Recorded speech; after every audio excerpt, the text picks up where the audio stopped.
kung sakaling wala kang nahanap na employer who's willing to sponsor, have you thought of going via the student visa pathway para makarating dito? Yung student visa, super duper last resort ko talaga siya. Ayoko talaga mag-student visa as much as possible. Una, kasi ayoko na mag-aral ulit sa school. Pangalawa, wala akong enough money para doon. Kasi alam ko na milyon-milyon ang gagastusin kahit sabihin pa nila na may working hours ka naman, mga ganyan. Kumusta kabayan? Welcome to the Pinoy Expat. My name is Icon and I am your host. Dito sa Pinoy Expat, pag-uusapan natin ang iba't ibang aspeto ng buhay ng Pilipino sa ibang bansa. Ngayong araw, kasama natin si Nikki, isang former tax accountant working in the BPO industry sa Pilipinas. Ngayon, nandito sa Australia at na-sponsoran ng kanyang employer on a working visa. Samahan niyo ako at pakinggan natin ang kanyang kwento. Hi, Nikki! Hi, Tito Icon! Kumusta? Okay naman. Masaya naman yung buhay dito so far? So far, so good, yes. Okay, so before anything else, can you introduce yourself, your name, your background, your age na rin if you want, and then yung visa mo and yung status mo dito sa Australia? Yep. Okay. So, hi everyone. My name is Nikki. I'm 31 years old and kakarating lang namin dito sa Australia nung November 2023. So, around 5 months pa lang. And then, currently holding temporary working visa, which is subclass 482. And ang profession ko ay accountant. So, if you have tax needs, message nyo lang. Shameless plug agad, oh. So, you've been here for less than half a year. And how is Australia treating you so far? So far, so good naman. And since we arrived here, pretty decent naman yung life, masasabi ko. In terms of money, ano yung pinaka-culture shock sa'yo? Both positively and negatively. Okay, so negatively muna. Kasi pagdating namin talaga na culture shock kami. Of course, cost of living. Walang ano dyan, walang tanong-tanong. Kasi if you're coming from a country with lower cost of living and then magmo-move ka to a country with a higher cost of living, sobrang culture shock. Kahit sabihin mong napaghandaan nyo financially, kumbaga nandun pa rin kasi dun mo palang malalaman yung buhay kapag nandun ka na yung mga gastos, ganyan. Tapos yung income mo hindi naman makaka-adjust agad-agad pagdating mo dito. But yung sa umpisa lang yon. And then ang positive naman is yung higher earning potential. As in super, ganyan. And then, yun, isang positive din is madaling makaipon. Yung parang kasi nung nasa Pilipinas, parang ang hirap na parang pag sinave mo to, tinanggal mo to sa income mo, parang ang sakit, ang bigat. Pero dito parang, sige, ganito itatabi ko. Madali lang parang ang laki pa rin ng naiipon mo. Yan. Did you have to bring money from the Philippines? Yes, oo. And how much ang dala ninyo? Hindi ko yung cash talaga namin, siguro mga nasa 4,000-5,000 AUD. Pero, meron kasi kaming credit cards from the Philippines. So, that's why, nung wala pang work yung husband ko, yun, ginamit muna namin siya. Sobrang helpful nung credit card. And in what way siya naging helpful? Kasi, pagdating namin dito, ako pa lang kasi yung may work. So, pagdating namin dito, syempre hindi pa nakahanap ng work agad yung husband ko. So, medyo struggle kasi ako pa lang yung may income. So, kailangan tight talaga yung budget. So, yun. Kaya naging helpful yung credit card kasi at least, kumbaga utang muna, tapos babayaran mo na lang the next month. Yun. And you mentioned na ang gaan or ang laki ng income potential. Yes. And I like that kasi totoo nga, ang laki ng purchasing power ng Yes, pera. oo, correct. So back in January, naghanap kayo ng apartment. How was the experience? Actually, November. November, sorry. Back in November, Oo. naghanap kayo ng apartment. Kumusta ang experience? Mahirap.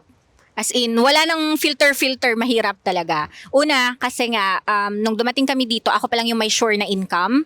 Siguro naging factor siya sa application. Kasi may mga denied application din kami. And then, pangalawa, nung dumating kasi kami dito, doon kami tumira sa bahay ng boss ko. Pinatira niya kami for around mga 2 weeks. Kaya lang, during that time, sabi niya, may parating din siya na bisita. So, kailangan namin mag-evacuate bago dumating yung bisita niya. And super perfect ng timing kasi mga 2 days before dumating yung bisita niya, naka-move out na kami. Pero yun, yung experience namin, mahirap kasi nga sobrang taas ng competition. Tapos marami kaming, number 1, fully furnished ang gusto namin. Number 2, ganitong budget lang. Number 3, gusto namin walking distance lang sa workplace ko. So, yun. So may requirements na kailangan i-meet na sobrang hirap hanapin. Yes, oo. How much do you think household income is needed sa Melbourne right now to live comfortably? Before ko sagutin, no, siguro depende siya sa lifestyle. Depende kung nasaang part ka. Kasi kagaya namin ng husband ko, yung hindi naman lavish lifestyle ganyan, pero kami kasi hindi namin dinadeprive yung sarili namin when it comes to either wants or needs. Kung may gusto kaming bilhin, bibilhin namin basta pasok sa budget. So, in our case, kung kagaya ng lifestyle namin and kagaya ng kung nasan kami, medyo malapit sa CBD, siguro I would say na household income na combined, mga 5,000 AUD. Net na yon ha. A month. A month, yes. May konting ipon na doon. Pero kung more than that, syempre mas maganda para mas malaking ipon. So 5,000 a month, that's around 60,000 per year net income. Yes. So mga sabihin natin 90k na gross income for the household income. Yes, oo. And comfortable na 'yon. Comfortable na din. Kasi during that time na dumating kami ng November, yung husband ko nagka-work siya mga last week na ng January. Nabuhay naman kami. So kahit ako pa lang, what more pa kung dalawa kayo, 'di ba? So kinaya naman siya. Oo, kinaya naman. You mentioned on your TikTok video or in your series na inisponsoran ka Mhm. ng dati mong client Yes. and basically ang nangyari, nag-relocate lang kayo. Mhm. Can you tell us about that? Kasi hindi lahat alam yun eh. Tell us about it. Alright, so yun. Bale, ang nangyari kasi talaga is matagal ko ng plano na mag-migrate sa Australia. And then naghanap ako ng other employer na magsisponsor. Tapos, nung nakahanap na ako, okay na yung visa, aalis na ako at lahat, magre-resign na sana ako. And then, hindi pumayag yung manager ko. Kasi sabi nila, gusto nila na sila yung magsasponsor sa akin. So, kaya yun, parang bumalik ako sa hindi naman actually step 1 kasi may mga transfer of nomination, ganyan. So, yun, ginawa nila ng paraan para sila yung mag-sponsor sa akin.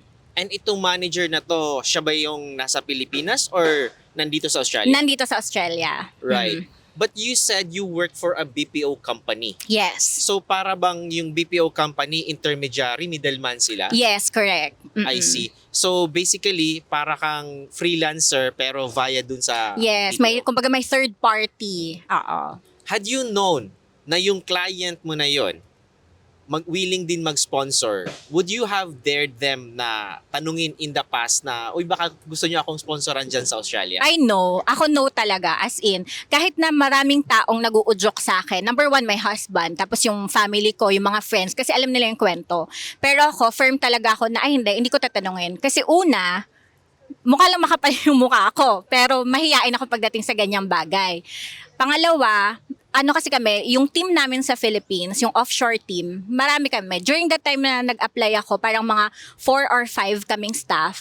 So parang sa isip-isip ko, sino ba naman ako para sponsoran nila? At saka, kaya nga sila nag-outsource para makamura. So bakit nila ako is-sponsor directly? So yun. Okay. And that makes sense kasi from a business point of view, exactly, kaya ka mag-outsource kasi mas mura. Ngayon, Yes. dadalhin mo dito sa Australia, you will have to pay them Australian dollars. Yes, correct. And speaking of pay, gaano naman I would say, how well are you compensated in terms of your work? Masasabi mo ba na, okay, pwede na akong mabuhay sa sweldo na to?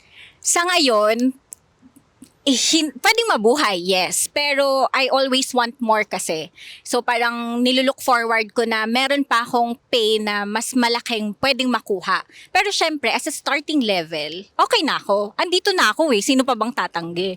As long as nandito ka na, Oo. diba? Yun yung goal talaga. Yes, correct. From 2016, naghahanap ka na talaga ng way na makapag-overseas or makapunta dito sa Australia. Why did you want to go abroad and why Australia?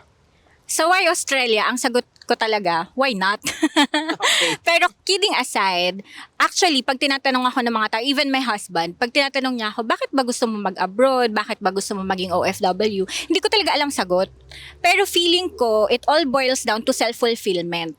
Kasi ever since talaga, gusto ko matry mag-work abroad. Na parang, siguro yun nga, self-fulfillment. Kasi para lang masabi mo din na, na-try ko, na-experience ko mag-work abroad. And Australia kasi, actually, ang kwento kasi talaga, ang plan ko talaga, either Canada or Australia. Yung Canada, andun kasi yung tita ko. And then, matagal na niya akong gustong pumunta doon kasi yung tita ko doon, wala siyang family, so single. So gusto niya na makakasama, ganyan. Kaya lang, pag doon kasi ako naisip ko, student visa doon. Ayoko naman mag-student visa. So dito sa Australia, napili ko kasi una, andito yung job na related. Kasi since nag-start ako mag-work 2014, sa Australian company na ako. So ever since. So yung job ko talaga and yung progress ng career ko, lahat Australian. So kaya pinursu ko kasi parang for me, it's not everyday na makakita ka ng job na gusto mo yung ginagawa mo, tapos it pays well, 'di ba? And it also makes sense kasi Australian experience ka. Yes. So sayang naman yung Australian experience mo kung hindi ka rin sa Australia Correct. pupunta. Oo. There are a lot of people na from Canada and even in Australia, there are a lot of OFWs na umuwi na ng Pilipinas because of hardships. Talagang nahihirapan na. What can you say about this? What are your thoughts on this? Masasabi ko lang na hindi talaga para sa lahat ang pag-abroad. Hindi para sa lahat ang pag-OFW. Ayoko namang sabihin na it's not for the weak heart, mga ganyan. Kasi valid din naman yung nararamdaman nila. Kasi iba-iba naman tayo ng level ng yung kung gano'n natin kakayanin, mga ganon. Pero yun, hindi talaga siya para sa lahat. So, kailangan talaga, meron kang backup plan. Pag pumunta ka, nag-abroad ka, plan ahead. Going back dun sa sinabi mo kanina, sabi mo, self-fulfillment. And ngayon na nandito ka na, how do you feel? Sobrang saya, as in. Talagang pagtapak ko dito, talagang ito na. Although hindi ko naman first time sa Australia kasi yung employer ko before na Australian din, pinadala na kami dito sa Sunshine Coast, Queensland. So parang nakita ko kung paano yung buhay sa Australia, medyo laid back, ganyan. So yun, super saya kasi parang finally, unti-unti nang na-achieve yung dreams. So that would be, is that 8 years in the making? 9? Ilan ba? From 2016 to Yes, 7 years. mga ganyan. Oo, 7 years. What are the most common questions na natatanggap mo or people ask you on your TikTok about your Australian journey? How? Parang networking lang, no? Pero yun, how talaga? How to start? How did you get here? How to process? Lahat talaga ganun. Puro how. And lahat ng ito, alam mo kasi nag-DIY ka. Yes, and super basa talaga. Mahilig talaga ako yung mag-join sa mga groups, magbabasa, magre-research. Sobrang helpful talaga pag ang dami mong nababasang mga stories, mga ganyan. And I can really appreciate and really relate dun sa content mo, no? Kasi ako nag-DIY din ako. Yes, oo. So matinding basa din talaga. Mm-mm. How did you feel nung finally nag-grant na yung visa mo? Super duper happy talaga kasi di ko rin talaga inakala. Parang alam mo yun, yung nag-try ka lang talaga na what if i-try nating mag-apply, what if i-try natin ganto ganyan. So finally eto na, parang start na siya ng, hindi pa to yung pinaka-goal eh. Start pa lang siya ng pag-reach mo ng goal. Okay, ano ba yung ultimate goal talaga? Mag-citizen dito sa Australia, syempre. Blue passport. Oo. What would be your advice now sa mga taong nagbabalak na sundin yung yapak mo? Maybe freelancers na may clients na Australians or maybe yung mga nasa BPO din na Australian companies yung pinagtatrabahuan. Ano magiging advice mo sa kanila should they want to follow your step? Take the risk. Kasi yun yung hindi ko nagawa before. Na kahit ang daming taong nagsasabi sa akin na, sige, malay mo, sponsoran ka. Yun. Mayroong mga nagtatanong sa akin, few people nagme-message na, paano po kaya magsabi sa employer na i-direct hire ako ganyan? Ang tip ko lang na masasabi sa mga tao is, be clear with your intentions, with your goals. Kasi naalala ko yung sa akin before, nasabi ko dun sa manager ko na, kasi perfect siyang sabihin during KPI performance review. Kasi tinatanong doon yung short-term goals, long-term goals. So ako, sinabi ko na bala ko mag-migrate sa Australia. Pero wala akong sinabi na magre-resign na ako, mga ganyan. So nasa isip ko pa lang that time. So siguro, take the chance during your performance review, sabihin nyo na may balak din kayo para at least aware sila kahit papano na gusto mo palang mag-work. Kasi yung iba ding employer na realize ko, hindi nila alam, hindi sila aware na baka kasi alam nila yung mga Filipino kasi tied up sa family. So ayaw umalis ng bansa, mga ganun. So malay nyo, 'di ba? Take the risk. And in hindsight, would you have taken that risk na tanungin sila? Hindi talaga. Hindi pa rin talaga. Oo, ma-recommend ko lang siya sa iba. Pero ako personally, hindi talaga. Pero sabi nga nila, kung alam mo yung worth mo, 'di ba? Why not? Kung alam mo naman na alam mo yung maiaambag mo sa company, sa employer mo, di sige, go.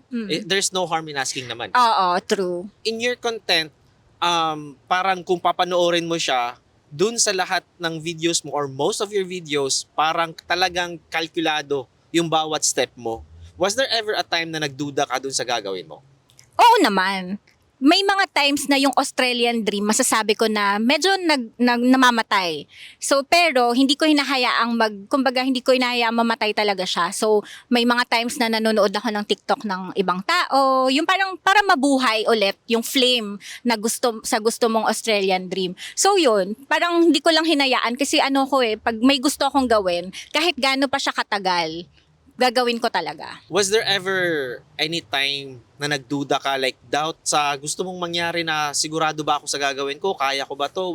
Were there times na gano'n na feel mo? Oo naman. Tsaka pinag-uusapan namin, lalo kapag married na kayo, pinag-uusapan namin yung husband ko na kaya ba natin. Kasi okay, sa totoo lang, okay naman yung buhay namin sa Pilipinas. Na-hit namin yung 6 digits income, hindi kami breadwinner, hindi kami obligated magbigay sa pamilya, tapos nabibili namin yung gusto namin, mga ganyan. So parang pag pumunta kami ng Australia, alam namin na back to zero kami.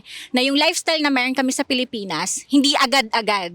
Ganon din sa Australia. So yun, kumbaga, usap talaga. Nung nag-decide ka na, okay, mag-a-abroad ako, what did your husband tell you about it? Supportive siya. As in, kasi gusto rin niya. Yun din ang importante. Kasi meron kaming mga couple na kakilala. Gusto nung isa mag-abroad, ayaw nung isa. So, very important na same kayo ng path and same kayo ng gusto sa buhay. You're fortunate enough to have your husband with you kasi sinama ng company Yes. na payagan na dependent mo. Did the company also sponsor your fee, yung visa fee ng husband mo? Hindi. Flight ticket lang. Okay. Pero kasi during that time, sabi ko okay na rin kasi tatanggi pa ba kami?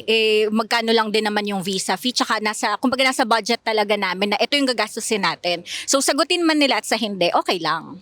So, financially and mentally prepared kayo kung sakaling hindi. Yes. Oo. Okay. Do you think it's making a lot of difference or how big is a difference na nandito kasama mo yung husband mo ngayon with you? Sobrang laki ng difference kasi unang-una sa income. Kami dink.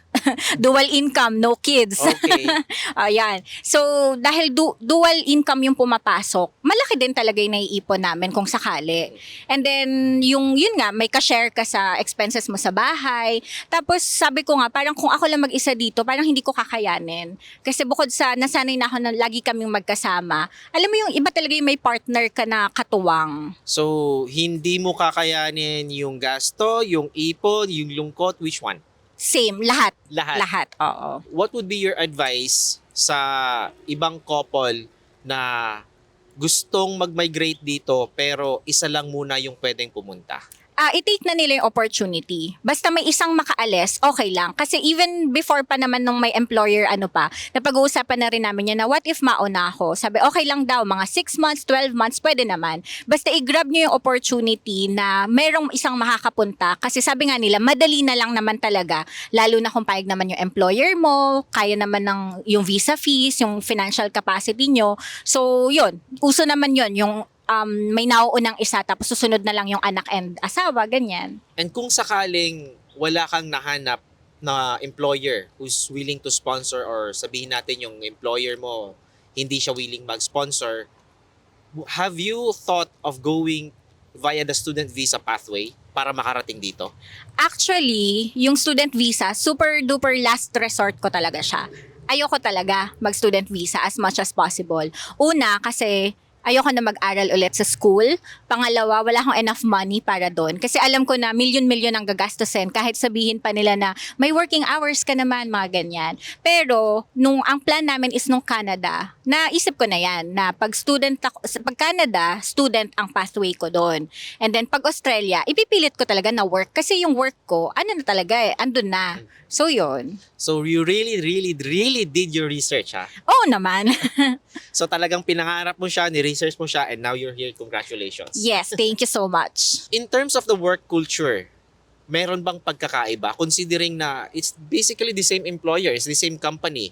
May pagkakaiba ba between working in the Philippines for the same company and working here for the same company? Wala naman. Actually, mas na gustuhan ko nga na nandito ako with them personally. Kasi for example, yung manager ko, as in close kami talaga nun. So, nasasabi ko na sa kanya personally, kasi magkatabi lang kami sa desk pag on-site ako.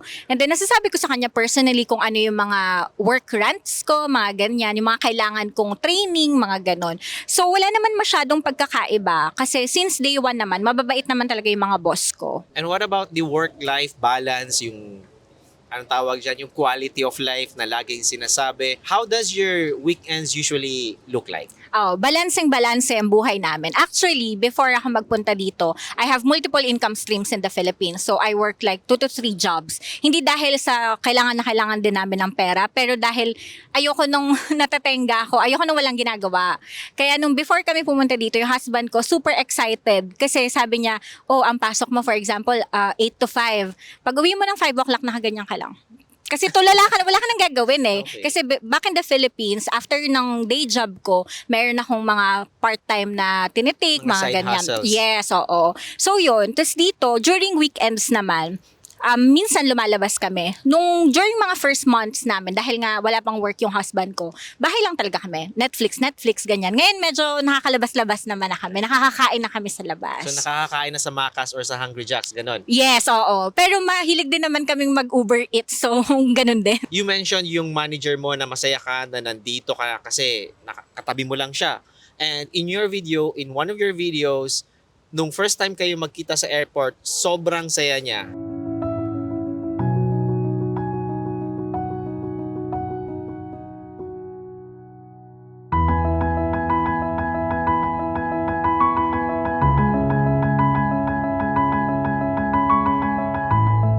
How did you feel back then? Kinilig ako syempre kasi yung manager ko na yon, since before nila ako i-direct hire dito sa Australia, I've been working for them like mga 3 years na. So talagang kilalang kilala na ako ng manager ko. And then kaya siya super tuwang-tuwa kasi siya talaga nag-ayos ng lahat ng papeles. Kasi during that time na nagpaalam ako magre-resign, yung pinaka-director namin, yung pinaka-boss, may-ari, he was in vacation sa Europe. Tapos, yung executive assistant or yung parang admin namin, nag-resign din. So, walang mauutusan yung boss ko. So, talagang siya yung lahat ng paperworks na kailangan ng lawyer, lahat ng mga ipapapost sa Canberra, mga ganyan, lahat siya talaga yon. So, kaya parang feeling niya, ito yung proud moment niya dahil finally, nag-pay off talaga lahat. Right? So parang it was her dream as well, just as much it is yours. Yes, oo. Kaya super kinikilig ako hanggang ngayon, pag na-realize ko na eto na ako, kawork ko na sila face to face. Now that you're here and looking back, parang feeling mo, you've done all the preparation that you've made, may mga bagay ba na naiisip mo na, ay sana nagawa ko to bago ako umalis? Siguro wala naman. Kasi before kami umalis, planado na siya. So, bale, ang journey ko kasi, nag-start talaga siya ng 2022, nung simula akong mag-apply. So, nung nalaman ko na may employer na willing mag-sponsor sa akin, kumbaga, andun na yung focus ko sa aalis ako. Hindi ko lang alam kung kailan, pero aalis ako. So, during that time na nandun kami, talagang ni-spend namin sa family, sa mga friends namin. Talagang lahat talaga nagawa namin. So, kumbaga, no regrets. No regrets. If you're not here, nasaan ka kaya at anong ginagawa mo? Nasa Pilipinas pa rin, pero humahanap ako ng ibang paraan para makaalis ako ng Pilipinas. So, hindi mo titigilan talaga ang Australia. Hindi talaga. Where do you see yourself 5 years from now? Nandito pa rin sa Australia. Siguro by that time, sana naman, either permanent resident or citizen. Babalikan ko tong video na to pag PR na kami or citizen. Okay, sige. So, 5 years from now, PR or citizen still in Melbourne? Hindi ko sure. Kasi gusto din naming mag-explore sa iba. Pero bias kasi kung sasabihin namin na, sige, nandito pa rin tayo. Kasi hindi pa naman namin alam kung ano yung klase ng pamumuhay sa ibang state. So, basta ang importante, nasa Australia pa rin. Any last words for our viewers before we go? Any words of advice, words of inspiration? Anything you want to say? Ayun, as I've mentioned, take the risk. So, take that big jump. ang importante kasi sisimulan mo. Kasi marami nga nagtatanong sa akin na paano, basta simulan mo. Magsimula ka, might be skills assessment, simulan mo. English exam ka, simulan mo. Basta simulan mo. Kasi walang mangyayari kapag puro ka lang plano. Pero of course, planado din dapat lahat ng galaw mo. So from plan A to plan Z, focus ka lang sa goal mo. Kagaya kami, pag sabi namin, sige, pag hindi naman naging okay ang buhay natin sa Australia, we can always go back. Kasi may backup plan kami. Kasi pagdating ko ng Pilipinas, for my career, in demand din kasi sa Pilipinas yung mga tax accountant. So sabi ko, okay lang, at least na-try natin. Kung hindi talaga para sa atin, hindi. Kasi naniniwala ako na the stars and the universe will align. Kung para sa'yo, kung plano ng Diyos para sa'yo, ibibigay niya yan sa tamang panahon. At masasabi mo ngayon na Australia really is for you. Yes. Sige, i-claim na natin, Ngayon yes. pa lang, yes. Oo. Okay, thank you so much, Nikki. Guys, Nikki, if you want to know more about her journey, her Australian journey, nag-DIY lang siya, skills assessment, everything. Right now, on a 482 visa, employed by the same company na nag-employ sa kanya back in the Philippines. Again, once again, Nikki, thank you so much for your time. Thank you guys for watching. My name is Icon, and this is a Pinoy Expat. See ya!